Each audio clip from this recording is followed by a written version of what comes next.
This slideshow is about business in the 1920s. Installment plans were very important in the 1920s. Individual companies like RCA, Ford, and General Electric allowed people to buy things like cars, radios, and refrigerators now and to pay small amounts of money back every month or every week. This allowed people to buy many more products. Before the installment plans, if you only had enough money for a toaster, then that's all you could get. With an installment plan, you could get a toaster and a refrigerator and maybe even a radio, and pay back a little bit of money every week until you paid off your debt. This is probably how your parents bought their car and their house. Look closely at this ad. It's very 1920s. The vacuum was a new 1920s technology that you could buy on the installment plan. The lady in the ad looks very flapperish with her short bobbed hair and short skirt. Installment plans boosted sales because people could afford a small payment over a long period of time much easier than one large lump sum of money all at one time. For example, it's easy to pay $1 for 10 weeks rather than pay someone $10 all at once. Just like Henry Ford's workers across town, these Chevrolet assembly line workers made quite a bit of money for a factory worker in the 1920s. The problem with installment plans is that people bought a large amount of items that they could not afford. For example, a person could pay $1 or $2 a week on 5 or 6 different items that they owed maybe $200 or $300 on, when they owed much more money than they had in the bank. This is called debt. The people had much more debt than they could pay for, and this is not a good thing. I'm going to read a small section of this ad. Now Chevrolet dealers have opened for them a new market among thousands of purchasers who thought that they would never be able to purchase a car. Well, this makes it easy to pay for a Chevrolet.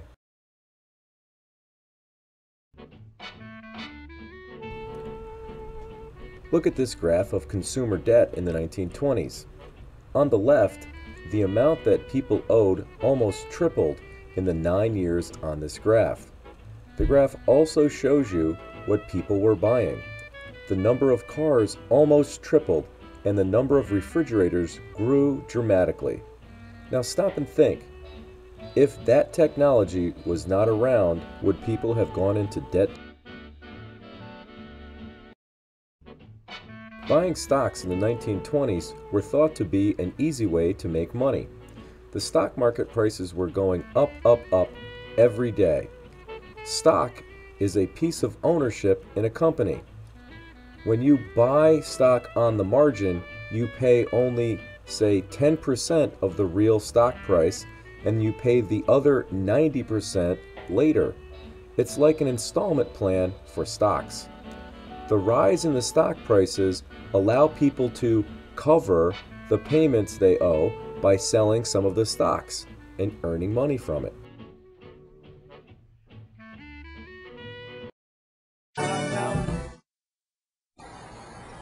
Hey guys, JP here for Thrasher TV's Making Money Never Goes Out of Style. You might be wondering why we're standing in the middle of an intersection here in Cooper Square in downtown Manhattan, and that's because the investing world can be dangerous, but we're here to show you that with a little bit of bravery and a little bit of knowledge, anything can be overcome. Today we're going to talk about what is a stock. And Khalid and I were in the office, and we decided to go on the internet to sites that you guys may find on the internet, popular sites such as investorwords.com, and find some definitions. One such definition being a stock is a proprietorship element in a corporation usually divided into shares and represented by transferable certificates. Right? Okay, I didn't think you would understand that. We found a second one. A stock is an instrument that signifies ownership position, usually termed equity, in a corporation and represents a claim on a proportional share in the corporation's assets and profits. Yeah, we both thought both of those sucked. So what we're going to do here today is just talk to you very simply about what a stock is. A stock simply means a piece of ownership in a company. Sometimes it's referred to as a share. They're completely interchangeable. So when you think stock, think ownership. And when you think share, think stock. It's the same thing. But there's a bigger question.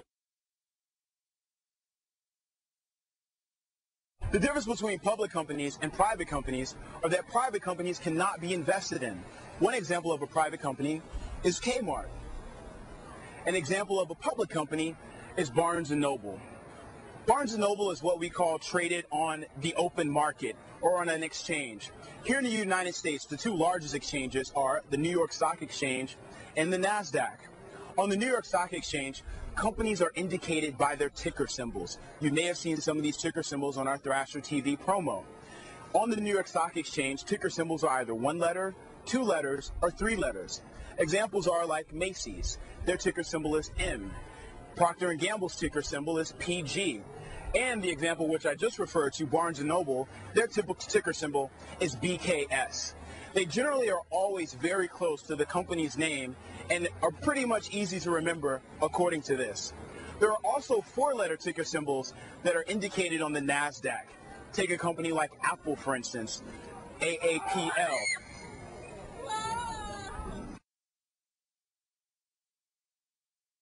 Companies issue stock for a number of reasons. The biggest reason, though, is to raise money for their company. Think of a company like Starbucks. Right now, it's a big behemoth, almost as big as McDonald's, the McDonald's of coffee, as it were. But they used to start off as a really, really small company, infant company, all the way up in Seattle, Washington area. At that time, they had a couple of stores, and the owner was trying to figure out how it could grow his company. Well, one way is you can get investors to invest in it, just like he had a lemonade stand. This is just like a coffee stand. But what he did is the company got popular enough that he convinced banks to issue the shares of the company in the public market, just like the markets James was referring to earlier. Now, you can invest, I can invest in Starbucks. Millions have and millions do every day. Examples of other companies that have done the same thing as well, every company on the stock market. But more recent examples that you would know about are Jamba Juice and American Apparel. We'll head over there. All right, we're on our way to American Apparel, but while we're on the way, and now that you know what a stock is, what you really want to know is how you make money from a stock and how people generally make money from stocks. Generally, people buy a stock, hold the stock, and then sell the stock at a profit.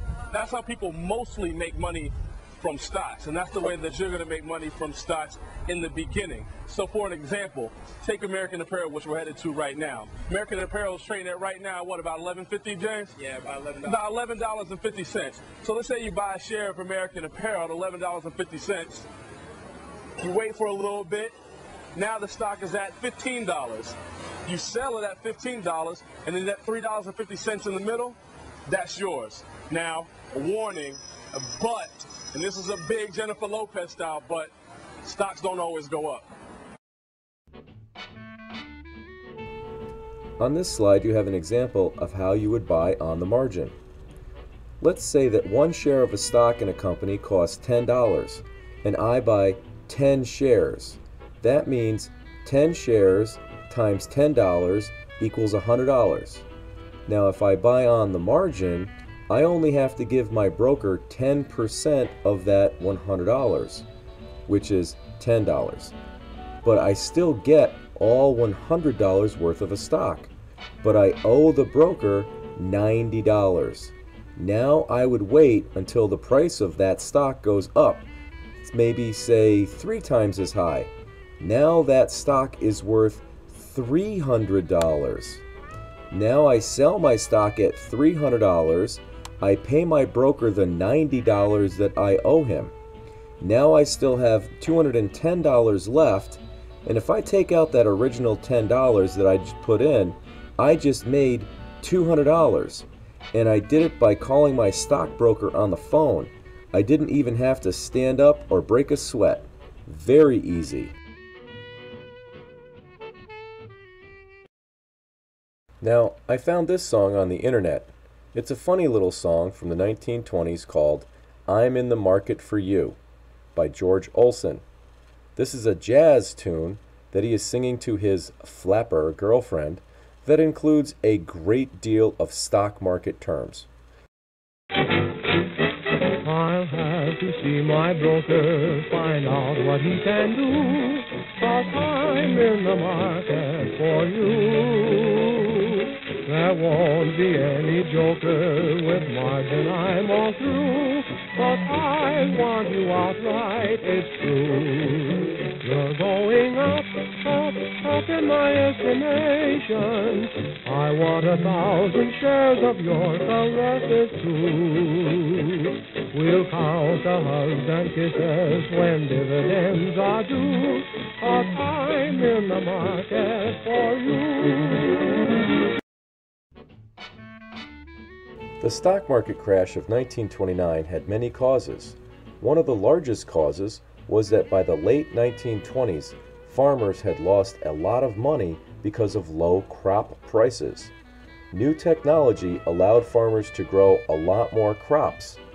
This increase in the supply of crops lowered the demand for those crops, and that equals lower crop prices. 50% of everyone in the United States in the 1920s lived and worked on farms. That means 50% of all Americans have less money.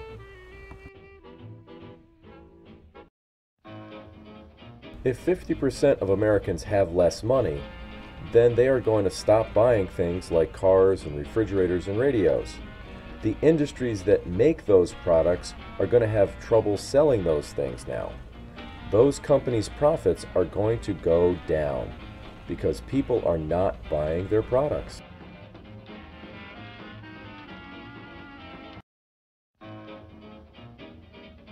When a company's profits go down, the demand for their stock also goes down, which makes stockholders want to sell their stock, which is number 1 on your sheet. The supply of a stock goes up when the demand is down, so number 2, the stock market prices also go down. Instead of going up, up, up all the time, now the stock market prices are going down, down, down all the time. Think of all the people that owe thousands of dollars for the stocks that they bought on the margin. How can they pay for them now? On October 29th, 1929, the stock market crashed. A stock market crash is when the prices of stocks drop very rapidly. As you can see in the picture, people from all over New York City went down to Wall Street outside of the New York Stock Exchange building to see if the news was true, and it was.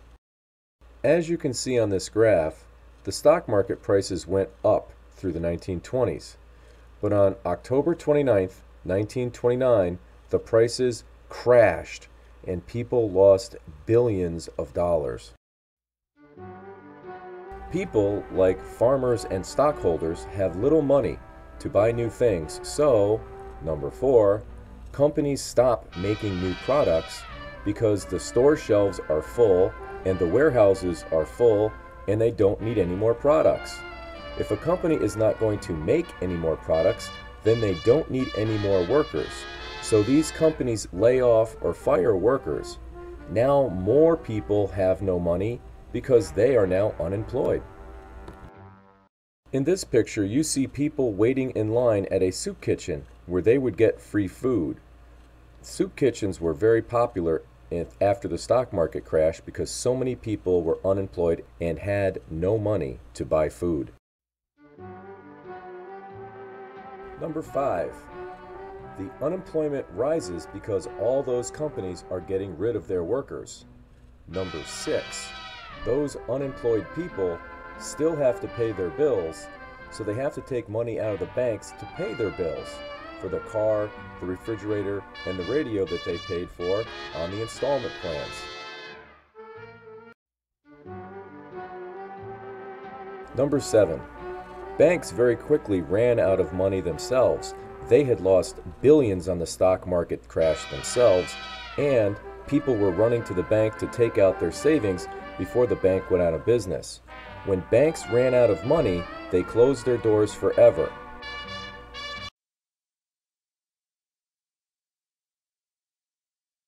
Don't look now, but there's something funny going on over there at the bank, George. I've never really seen one, but that's got all the earmarks of being a run.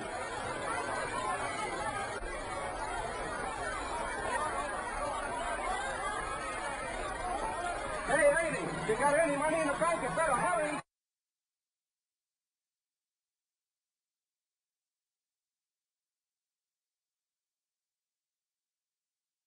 George, let's not stop. Let's go. Come on, there. Uh-oh. Please, let's not stop, I'll George. be back in a minute, Mary.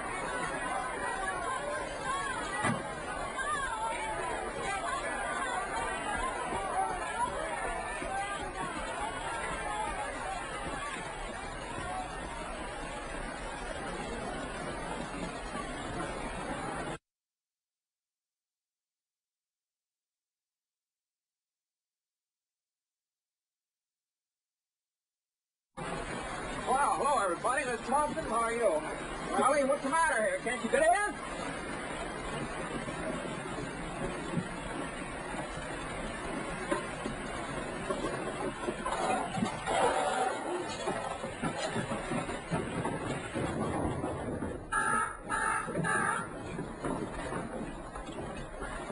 What is this, Uncle Billy? A holiday?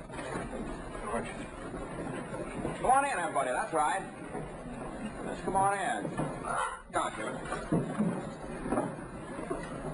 Oh, look, why don't you all sit down? Here, there are a lot of seats over there. Make yourself at home. George, can I see you a minute? Why didn't you call? Well, I just did, but they said you left. This is a pickle, George. This is a pickle. All right, now what happened? How did it start? And how does a thing like this ever start? All I know is the bank called our loan. When? About an hour ago, I handed over all our cash. All of it. Every cent of it, and still was less than we owed them. Holy mackerel! And then I got scared, George, and closed the doors. I...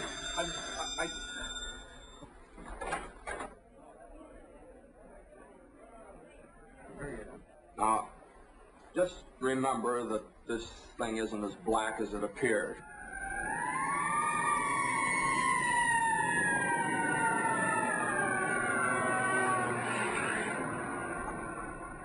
But, George, I got my money here. Did he guarantee this place? Well, no, Charlie, I didn't even ask him. We don't need Potter over here. And I'll take mine now. No, but you're thinking of this place all wrong, as if I had the money back in a safe. The money's not here. Well, your money's in Joe's house. That's right next to yours. And in the Kennedy house, and Mrs. Maitland's house, and 100 others. Like, you're lending them the money to build, and then they're going to pay it back to you as best they can. Now, what are you going to do, foreclose on them? I got $242 in here, and $242 isn't going to break anybody. There you are. That'll close my account. Your account's still here. That's a loan. Okay. All right, Ed. Well, I got $300 here, George. All right, now, Ed, well, what'll it take until the bank opens? What do you need? Well, I suppose $20. $20. Now you're talking. Thanks, Ed. That's fine. All right, now, Miss Thompson, how much do you want? But it's your own money, Now, George. never mind about that. How much do you want now? I can get along with 20, all right. $20, fine. And I'll sign the paper. You don't have to sign anything. I know you pay when you can. That's okay. All right, Miss Davis. Could I have $17.50? That's your heart. Of course you can have it. You got 50 cents. 7. We're going to make it, George. 6. I'll never close this up today. 5, 4, 3, 2, 1. Bingo! We made it, Commodore. You.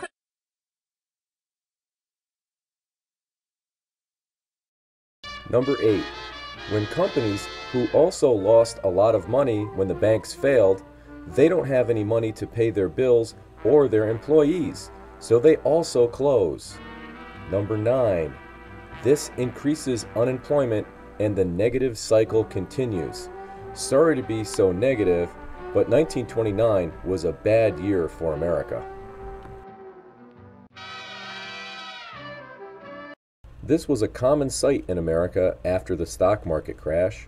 These people are waiting to get their money out of a bank before it runs out, and they will lose all of their savings.